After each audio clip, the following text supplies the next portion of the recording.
Venue সংকটে নারী SAFF football আয়োজক হতে পারল না বাংলাদেশ। 17 থেকে 30 অক্টোবর আবারও নেপালে হবে আসর। সুযোগ হাতছাড়া করে বাংলাদেশের আক্ষেপ, শিরোপা ধরে রাখার মিশনে হোম অ্যাডভান্টেজ না পাওয়া।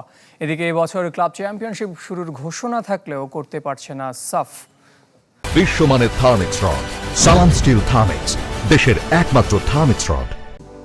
2022 সালে নারী সাফ চ্যাম্পিয়ন হওয়ার পর থেকে বাংলাদেশ ফুটবল ফেডারেশনের লক্ষ্য ছিল 2 বছর পর আসরটি স্বাগতিক হবে বাংলাদেশ।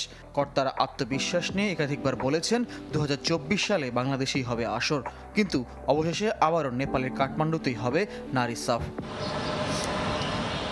বঙ্গবন্ধু স্টেডিয়ামের সংস্কার কাজ ঢাকার বাইরে আয়োজন করলে বাড়তি খরচ আলোচনায় ফুরানো ছিল, তবে অনিয়মিত ফ্লাইটের কারণে অতিথি দেশগুলোর ফুটবলারদের জন্য বাড়তি হোটেল খরচের বোঝা চাপবে সাফের ওপর। তাই আবার নেপালকে বেছে নিয়েছে আঞ্চলিক ফুটবল সংস্থাটি।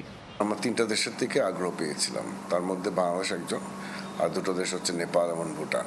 এসব কিছু চিন্তা করে আমরা নেপালকে হোস্ট হিসাবে ফাইনালাইজ করেছি। তো আমাদের দুর্ভাগ্য যে আমরা বঙ্গবন্ধু স্টেডিয়াম এখনও রেডি করতে পারিনি, যে কারণে সাফ বাংলাদেশ থেকে চলে গেল। হোম ভেন্যুতে খেলা আর একটা অ্যাওয়ে ভেন্যুতে খেলার মধ্যে তো অনেক ডিফারেন্স আছে, তো সেটা থেকে আমরা বঞ্চিত হলাম। আসলে এই অঞ্চলের বাইরে থেকে অতিথি দল আসার বিষয়ে আলোচনা হয়েছে, তবে এবার নয়। সাফের 7 সদস্য দেশ নিয়েই হবে নারী চ্যাম্পিয়নশিপ। এদিকে এবছর সাফ ক্লাব চ্যাম্পিয়নশিপ শুরুর ঘোষণা থাকলেও তা হচ্ছে না। 2025 সাল থেকে প্রতি বছর আয়োজনের নতুন লক্ষ্য।